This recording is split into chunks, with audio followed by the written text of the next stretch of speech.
I have sold thousands of phones on eBay. Here are 5 things I learned during my time on eBay. 2 or 3 phone guys, I'm back again with a quick video. 5 things I learned in my time selling on eBay. So as you can see right now, I have over 1.1k items sold, but that number is a little bit misleading because those are just listings, individual listings, you get what I'm saying? So obviously I don't just sometimes, sell individual phones. That's majority, but I have, I sell lots sometimes whenever I get them, or lots with 3, 4, 5 up to 15 phones. It really depends what it is, if I really want to put them all on one listing or just do them separately. It really depends. But honestly, realistically, I probably have sold probably over 3,000 phones since last year. You know what I'm saying? I'm just doing a ballpark. I'm not really counting, but I definitely know it's easily over 1,000.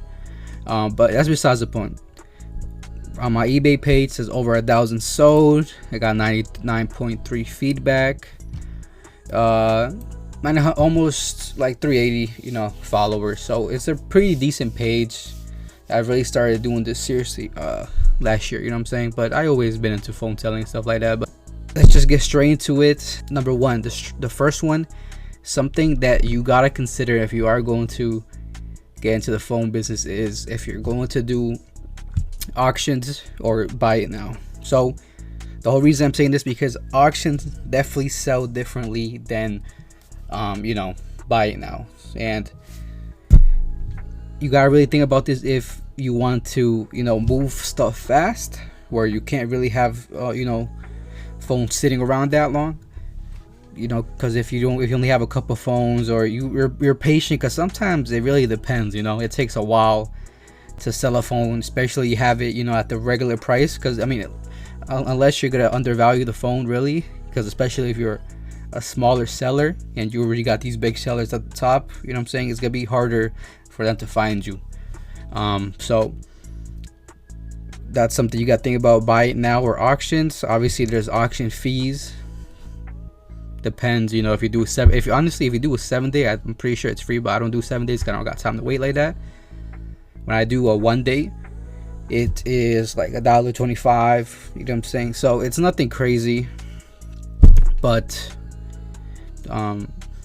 like I keep saying, that's what you got to think about. But it adds up if you have hundreds of phones like I do, you know what I'm saying? So you could spend a little decent amount, but it'll be worth it because you don't have that much time to wait, you know what I'm saying? If you're moving a lot of phones, you just need them gone so you can buy more, keep moving. It's a whole cycle, you know what I'm saying? You're not really worried about the profit like that. So that's the first thing you need to worry about. The second thing you need to worry about is kind of related to the first one, but it has to do with auctions. The number 2 is you gotta be considerate of when you post the listings, right? So obviously we're all in different time zones. I'm on the East Coast by New York, so well, it really depends also what you're doing, right? So I sell a lot of MDMs, iCloud lock, stuff like that, but I do sell regular phones, right? So for me, a lot of my sellers, I probably say 50-50 are from out of state that use shipping, like forwarding addresses. So a lot of those sellers aren't available, or they're not online till, let's say, 12, 1, 2, 3, you know what I'm saying? Because their time zone is different. So that's really when they're online on eBay looking for phones, right? And a lot of them, they rather wait till the last second, like most people do when bidding, because they have a better chance of winning that, you get what I'm saying? So for me, it'll work better if I schedule my listings for 1, 2, 3, depends what I'm selling, MDM, iCloud lock, right? So that's something you got to think about if you're selling phones that aren't 100% perfectly fine. But obviously if you have a couple phones you just want to sell on eBay, then it really doesn't matter what time you list it. But you do want to pick a good time. You don't want to start an action at like 6 o'clock in the morning, you know what I'm saying? So but that's something to keep in mind, the type of phones you are selling and your audience that would be buying those phones. You gotta be considerate of them and their time, and that'll help you in the long run, you know.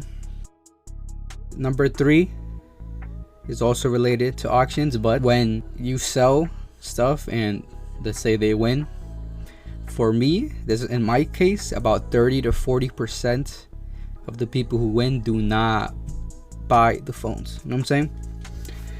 That's just part of it. People just like wasting your time, or they just, I don't know, they probably get off in it. I don't know. It's mostly always the ones with like 0 feedback. You can kind of tell if they have like a brand new account, or they're just from like somewhere. Like honestly, I had a lot people from it's kind of funny, but Nigeria and Haiti, or mostly a lot of places in Africa for me, whenever they buy, they have never bought from me. Like, and you can just kind of tell on their profile too, and I just cancel it, you know what I'm saying? I don't got time for that really. They do have 4 days to pay. Obviously you gotta try to contact them first and just see what's happening, but if they don't respond, like, just cancel it and say, you know, they want to cancel it, you don't got time for that really. But yeah, a lot of people just like wasting people's times.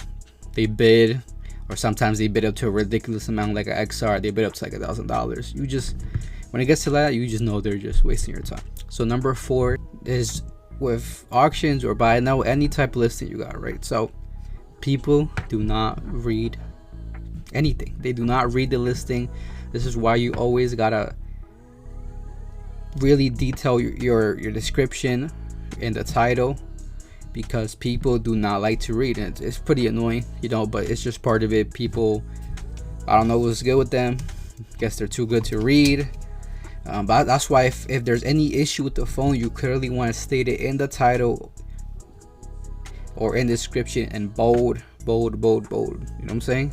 Bold lettering, because I have had so many times when people bought a phone that is carrier locked, that you clearly see is in the title and in the description, because I don't got time to be finessing people, because you really don't get anything out of it. You know, they don't read, and then they try to go to eBay and tell them, oh look, blah blah blah blah. They lie about that stuff, but you clearly wrote it, and they're just, that's on them, you know what I'm saying? Especially if you don't returns, because I'm not what's it called, the biggest seller yet, you know what I'm saying? So right now I just have all my listings as no returns, unless obviously there was an issue that wasn't stated or something happened during shipping, right? But when you have stuff like that, you're protected for the most part. It's still a pain, but you know, you should be all right with that. So always please detail your descriptions, because it'll save you time in the long run, and that person would just feel dumb.